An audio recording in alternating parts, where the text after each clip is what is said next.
Well, first round, we are on the draw. We don't have any islands.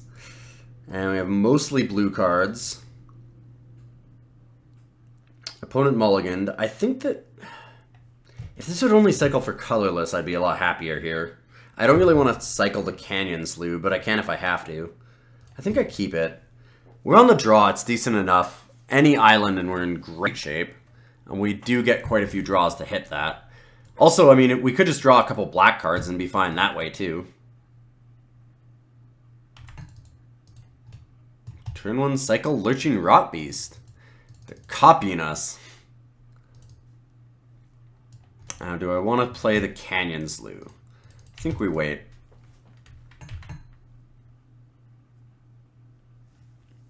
Which is a little bit scary because, of course, I want to be able to curve out if we hit lands. The lands that we need, specifically. Next turn, I kind of need to play the Canyon Slough if I want to play the Pitiless Vizier on curve, which I do. Banewhip Punisher, kill the Wretched Camel. Gross. That's pretty good. No attack with Hope Tender. That has to be a mistake.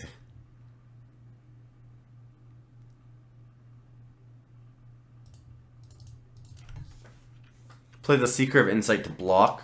Could also just hold up Tragic Lesson or a Censor, though. I kind of like that, even though I'm taking 4. So, are they cycling something? Is that why they left up Hope? No. Hope Tender has to pay 1 to untap. Yeah, why did they leave this up? They just had to have forgotten. Sunset Pyramid. Alright. Oh, that was indeed a Tragic Lesson. We left up mana and we didn't get a great way to use it. What do we want to discard here? Could be the Censor, could be the Countervailing Winds. I think it's the Censor. We don't really want to throw away land because we need it right now. I'm going to start off with the Pitiless Vizier. Because we have so many ways to get them if they attack into it. Does mean that we're taking another 4 here because we're not blocking with it. Maybe they'll decide not to attack with some of their creatures into it. Unlikely, but it'd be nice. Manolith, okay.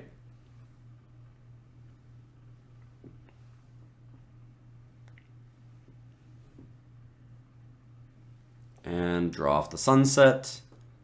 Oh, nice. They didn't attack with the Hope Tender. Very good. Well, then I'm pretty happy with our decision. Let's go Scorpion.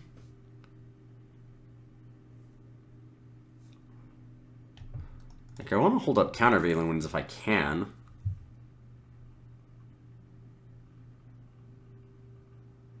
I suppose that what I could do here is I could go Traveler's Amulet, sacrifice it for an island, play the island, leave up Countervailing Winds. If they don't play anything that I want to cancel, what would I do, though? That's the question. I'm just worried about how many lands they have and leaving Hope Tender up. They've drawn a ton of cards. They've got all the mana that they need, all the colors, too. I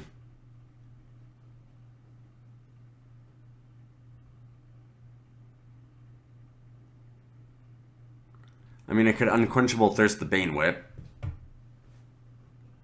Awkward if they have ways to put -1/-1 counters on things, because they can sacrifice it.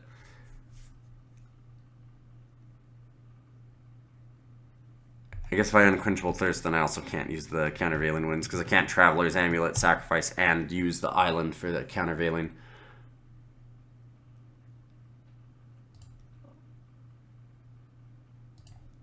Alright, we're going to Travelers. Get an island. And hold up the Countervailing and activations of the Pitiless Vizier instead. If they don't do anything, then I can probably just cycle the Canyon Slew. We don't actually have the Scorpion God yet.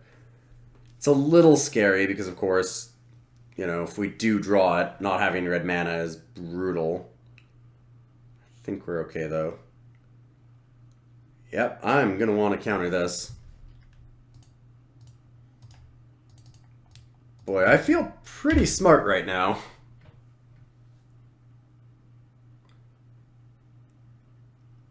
That's not a card that we wanted to deal with at all.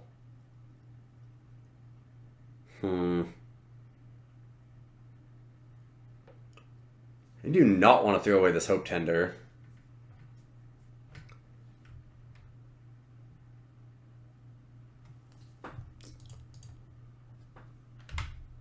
I'm going to trade. Yes, we have ways to cycle, but I need to just stop the damage.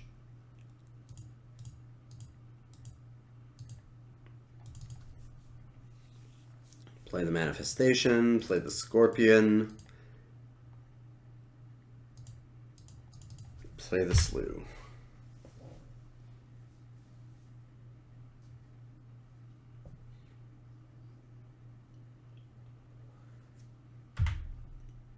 I'm a little bit scared about the Slew play, but hoping that I just draw Scorpion God and I feel great about it. Like, that was what I was thinking, is if I draw Scorpion God and I haven't played the Slew, I feel so bad there. It is a really terrible feeling to have not done that. Okay, let's play Secret of Insight, and then I guess we just pass. It's possible that I want to attack the Wasteland Scorpion. They could just trade it for Hope Tender, though, and that's not particularly exciting. I'd rather just wait. Endless Sands. Okay. I'm curious what they want all the deserts for. They put the card back on top of their library, so it's something they want. I'll probably be happy that we have this Unquenchable Thirst. A Sunset Pyramid would have been excellent for our team. I'm definitely missing it right now. Ooh.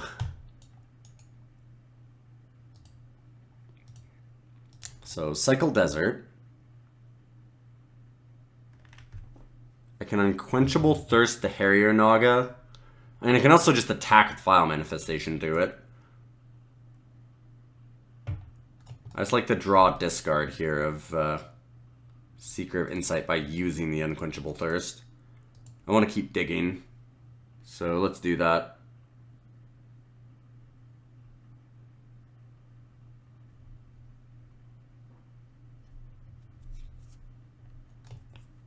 Oh, right. Yeah. I always forget about how this works.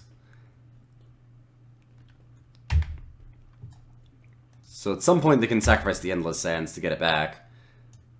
They just have protection from all our removal. It's kind of okay, though. We can still use the Seeker of Insight.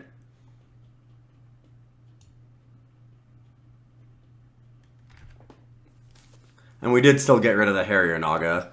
Even if they pay 4 to buy it back later, it's perfectly fine for now. It's a lot of time and mana to do that.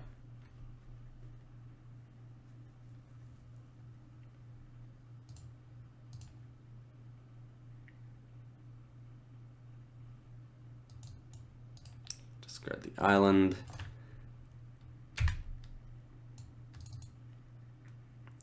And attack for 3, I guess.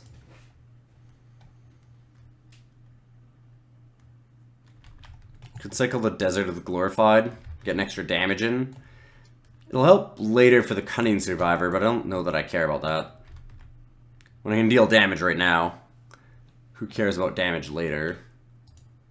Let's do it now. Plus, I want to keep digging so that we can hopefully hit something like Scorpion God. Please?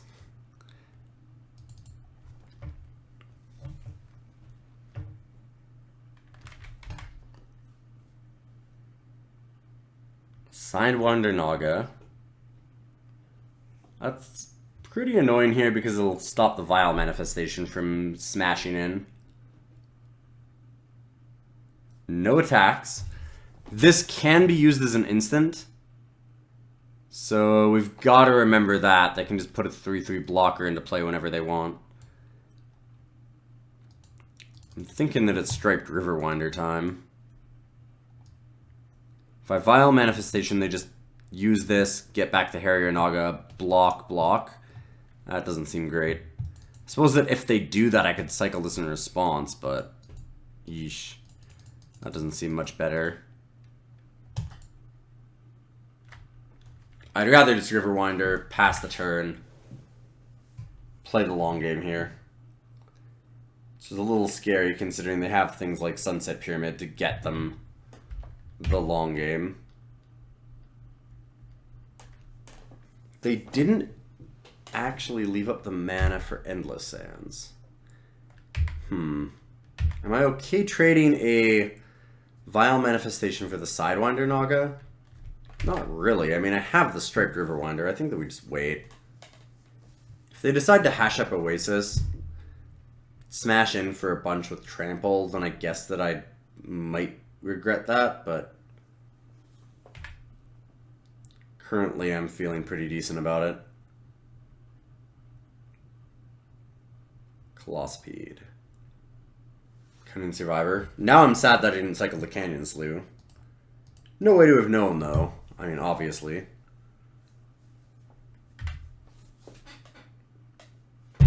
Pass the turn. We'll leave the mountain in our hand so that if we do draw a non-creature spell, we can start using the Seeker of Insight again. And we're going to desperately hope that we hit Scorpion God, because the minute we hit Scorpion God, we're in great shape.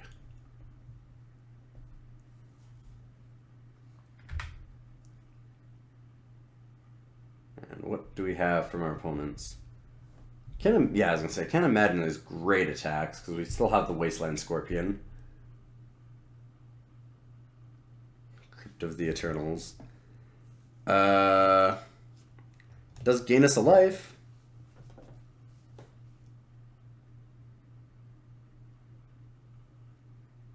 I honestly think I'd rather play the Mountain. The reason being, now if we draw Scorpion God, we can play Scorpion God and activate it right away. I still keep a land in hand to discard to the Seeker. Seems like an okay play. I mean, I'm not happy about not having anything here, but this doesn't seem the worst. Opponent put a card on top again. So it could be really bad news.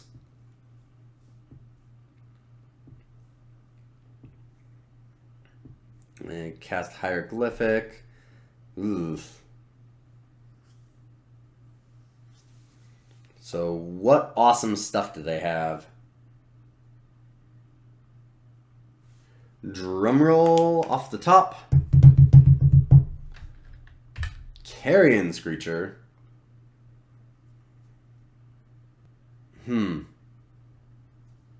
Not a great card, but on this board with 0 flyers, pretty good.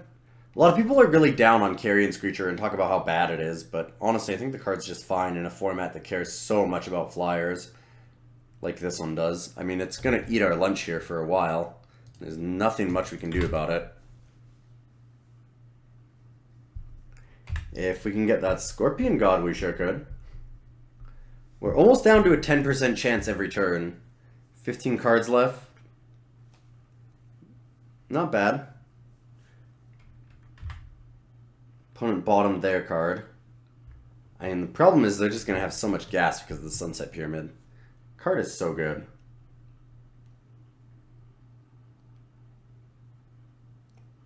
So we really need something like Scorpion God to get back in the game. Ooh, that's a lot of mana. That's a lot of mana. Sandstorm Convergence? That's got to be more than that. It's probably Torment of Hailfire. It's got to be Torment of Hailfire then. Tapping everything. Oh, it's Nissa. Hi, Nissa. Not sure why they didn't attack with, why they didn't use Endless Sands, but okay.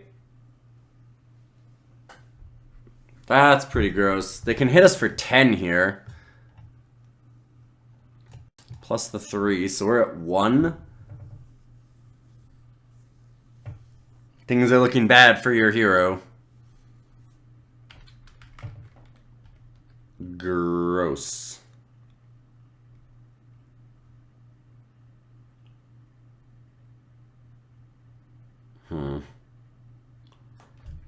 Not dead yet for sure, because we can Torment of Scarabs. And then use Seeker of Insight. It's gotta be a heck of a top deck, though. That is not it. Okay, game 2. We have to deal with a Nissa. Ugh. Don't have a Jace's Defeat. We don't really have anything against it. Without Weakness didn't seem particularly amazing against them. Proven Combatant didn't do anything. Yeah, I'm just going to ship it back, unfortunately. And I would love to go first. This hand is excellent. Wall and Scorpion God. Get wrecked. Things are going to look pretty bad for them pretty fast. We can get to cycle the Desert of the Glorified, both to get countervailing winds a little bit better, and also just to level up our Wall of Forgotten Pharaohs.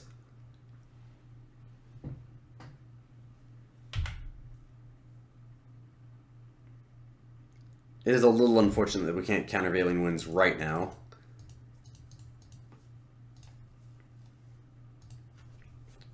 Just fine by me, though. Double countervailing winds. Ooh, nobody expects the second one. I know I wouldn't. 3 mana for a Harrier Naga. Luckily, Wall's just blanking that for now. Pass the turn. If they don't do anything here, then we can cycle one of the countervailing winds, make it a little bit less suspicious, leaving up all the mana. But we're definitely countering that. Definitely countering that. Oh, no. Tap the wall.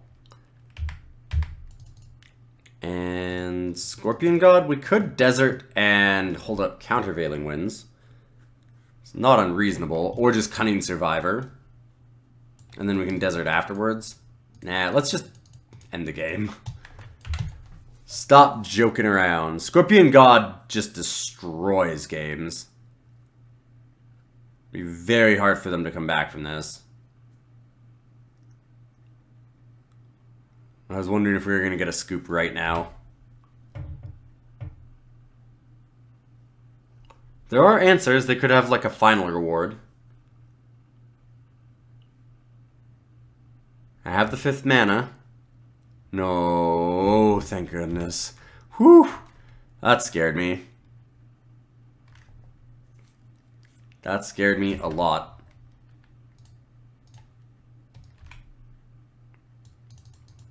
Keep pecking away. And now we can attack the Scorpion God.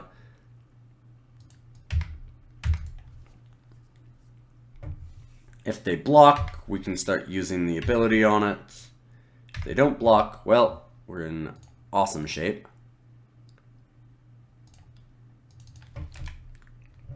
We can either use the Scorpion God, cycle the Desert, or use countervailing winds. All of which seem excellent. And if they're trying to race us with claw speed, that's a losing proposition. Yeah, like, I just don't care.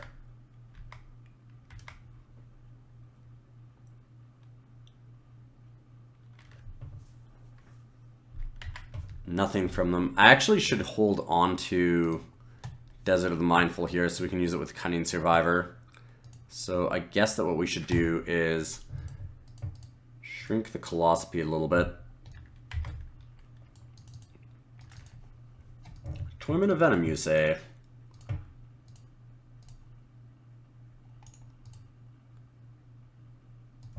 Cycle Swing with the team besides the wall.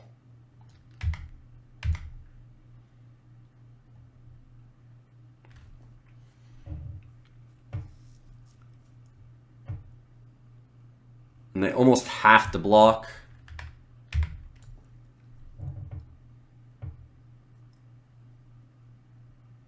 Hieroglyphic Illumination. I mean, I could countervailing winds that. I don't think it matters.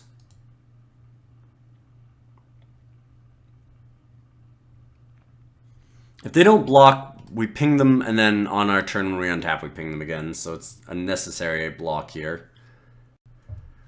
I could have minused onto the Harrier Naga to let us draw an extra card there as well, but I think it's way better to just hold up countervailing winds. We just need to avoid something like a final reward on our Scorpion God. Or a Sifter Worm.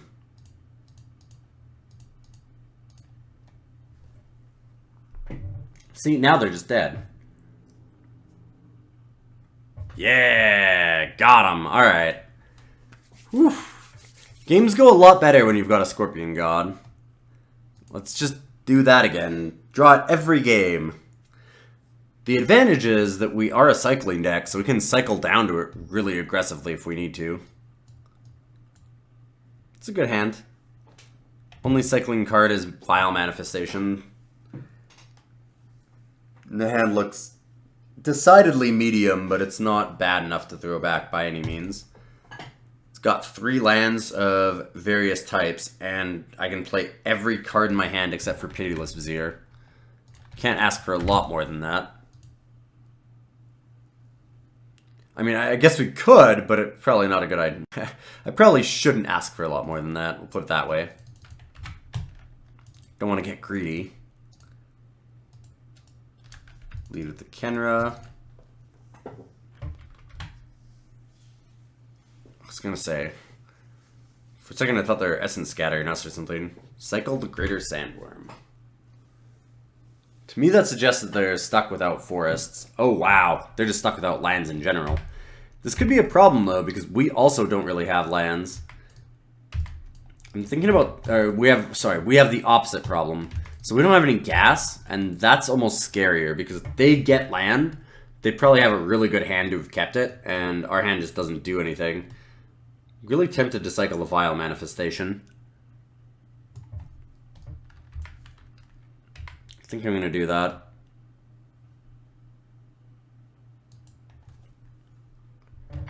Cycle Beneath the Sands. Ooh. That's always a painful thing to do.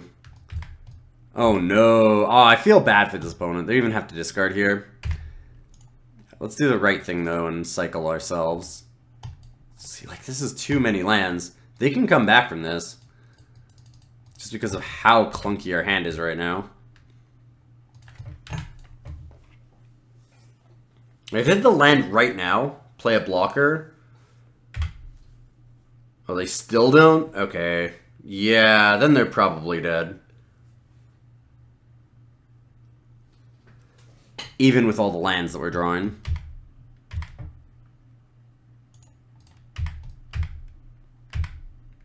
Once they're down to 10,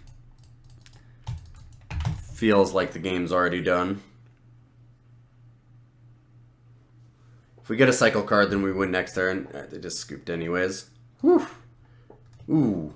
Is that a good cycle card? Seems like a good cycle card. Alright, well, unexciting finish to round 1, but a good match, so on to round 2. Starting off with a win.